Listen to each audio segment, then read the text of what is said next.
जवाबदारनि की गिरफ्तारी ऐं गुम कयल पुट जी बाज़ियाबी लाइ रोहिणी तालुके जे संगरार लॻ ॻोठ आबाद जे रहवासी पीरसन मंज़ूर हुसैन मंगरियो ॿिनि पुटनि ज़ाहिद हुसैन ऐं इक़बाल सां गॾु ज़िले काउंसिल सखर भरिसां एहतिजाज कंदे ॿुधायो आहे त संदसि पुट मोहम्मद इक़बाल ऐं गुलज़ार अहमद जुमे ॾींहुं माइटनि जी शादी में शिरकत लाइ वञी रहिया हुआ त गफ़ूर मंगरे जे बाग़ वटि ॼातल हथियारबंद जवाबदारनि अली गुल मंगरियो इल्ताफ़ मंगरियो ऐं अमीर बख़्श फुलपोठो व्याज जी रक़म न ॾियण तां मोटरसाइकिल मोबाइल फोन ऐं रोक रक़म फुर करण सां गॾु 14 वरनि जे पुट गुलज़ार अहमद खे अगवा करे खणी विया।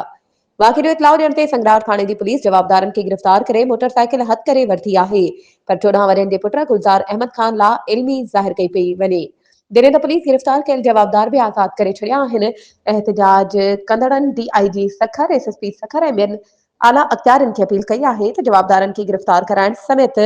गुम कयल पुट गुलज़ार अहमद मंगरियो खे बाज़ियाब कराए इंसाफ़ ऐं तहफ़्फ़ुज़ फ़राहम कयो वञे। वधीक ख़बरुनि ऐं अपडेट्स जे लाइ असांजे चैनल खे सब्सक्राइब कयो